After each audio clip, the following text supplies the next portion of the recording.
dicukupkan urusan rezekinya, dibahagiakan hidupnya oleh Allah karena dia tetap istiqomah dengan kesolehannya, walaupun godaan datang kanan kiri.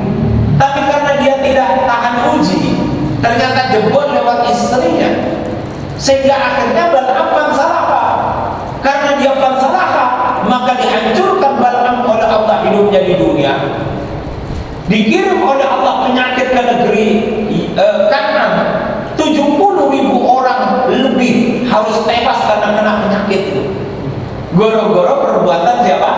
Satu orang yang namanya Bal'am bin Ba'urah. Jadi bahaya kalau ulama maksiat itu bahaya. Ya? Kalau ulama maksiat itu bahaya.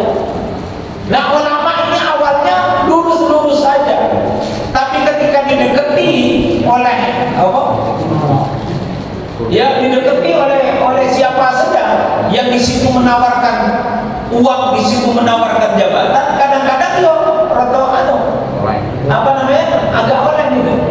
Dan kelam itu rupanya dibaca oleh para pemuda, gitu.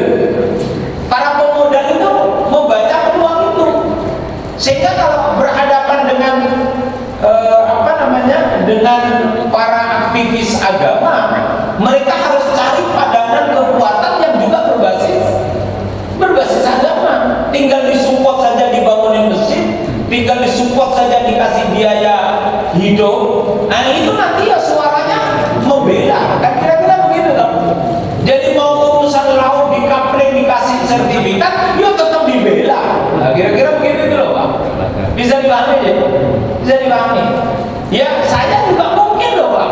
Dan disodorkan kesannya 5,0000 kesannya apa dai sekolah gitu, Pak. Wallahu a'lam bishawab. Nah, oleh karena itu fansalakha ini Quran sudah memberikan deskripsi orang bisa tetap istiqomah dengan ketaatannya kepada Allah Subhanahu wa taala, tapi ketika dihadapkan dengan kekuasaan dan besarnya harta benda, maka orang bisa bergeser dari kesalehannya seperti yang terjadi kepada siapa? Bal'am bin Ba'urah. Walakinnahu akhlada ila al-ardi, maka Bal'am bin Ba'urah tidaklah ditinggikan oleh Allah derajatnya karena dia akhlada, lebih memilih untuk mencintai ila dunia, ila al-ardi, lebih mencintai untuk memilih dunia. Wattaba'a hawa, dan dia hanya mengikuti hawa nafsunya saja. Rambu-rambu ayat Quran dan hadis sudah tidak lagi diperhatikan. Padahal dengan turunnya Al-Quran itu kan kita diuntungkan. Oh, sebenarnya hidup kita menjadi teratur. Hidup kita ini menjadi punya batasan, batas kanan, batas kiri.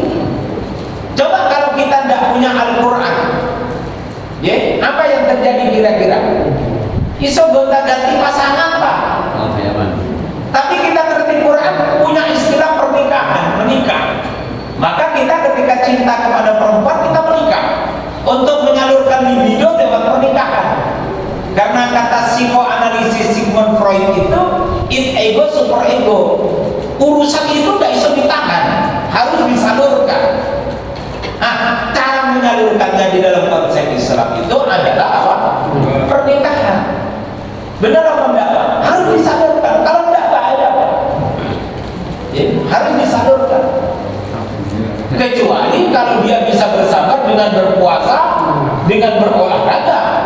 Nah, dengan itu dia bisa menahannya. Nah, itu harus disalurkan. Maka kalau orang dalam rangka untuk menyalurkannya itu tidak dikendalikan oleh syariat, yang terjadi adalah perzinahan. Sehingga lalu orang dihindarkan dari perzinahan. Kalau sudah tidak lagi sabar untuk menahan, ya, memilih, dia jalan keluarnya adalah pernikahan. Pernikahan itu way out-nya, jalan keluarnya. Karena ego super ego itu atau apa namanya itu tidak bisa diredam, itu tidak bisa. Dia butuh tempat untuk dikeluarkan. Dalam bentuk seperti apa? Syariat memberikan sarana, namanya pernikahan. Bukan berarti semua ayat Quran bisa kita jalankan secara langsung seluruhnya. Oh, mungkin belum tentu. Karena harus harus lihat tingkat kemampuan yang kita punya. Apa contohnya? Fankihu ma taba lakum minan nisa wa ma wa thulatha. Suruh nikah 2, 3, 4. Coba siapa di sini yang bisa ngamalkan? Setelah ini nggak bisa. Mana buktinya? Nggak bisa. Karena ada keterbatasan.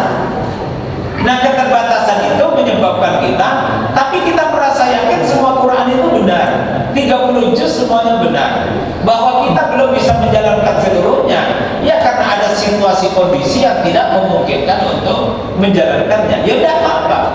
Bapak Ibu sekalian yang dimuliakan oleh Allah Subhanahu wa taala, famathaluhu kamathalil kalbi, maka permisalan seperti Bal'am bin Baqarah itu adalah seperti anjing yang jika kita deketi dia itu mengeluarkan lidahnya, kalau kita tinggal dia juga sama, dia mengeluarkan lidah.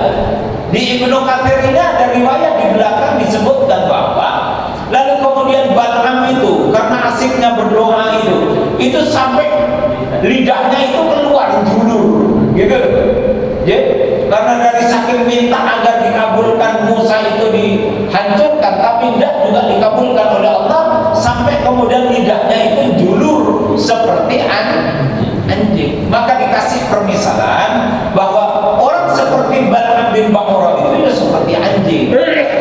Seperti anjing. Didekati ya tetap lidahnya julur, ditinggalkan ya tetap lidahnya julur. Jadi kemana-mana dia hanya cari uang saja, cari jabatan saja. Ada uang ayo berangkat, tidak ada uang ya mohon maaf ngantuk. Kan gitu ya. Lah itu Bal'am bin Baqarah. Dzalika mathalul qaumil ladzina kadzdzabu bi ayatina. Seperti itulah permisalan orang-orang yang mendustakan ayat-ayat kami. Jadi kalau orang mendustakan ayat-ayat Allah, pasti yang bekerja apa? Hawa nafsu.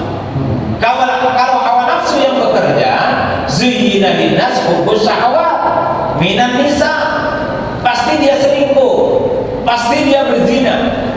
Wal banin, dia bermaksiat dengan keturunannya. Lalu yang ketiga, wal qanatiril muqantarah, dia pasti bermaksiat dengan harta benda. Kalau di dalam dirinya yang mengendalikan itu hawa nafsu, maka berbahaya.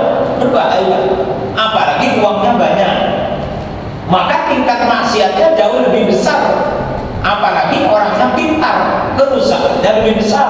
Apalagi jabatannya tinggi, kerusakannya lebih besar lagi.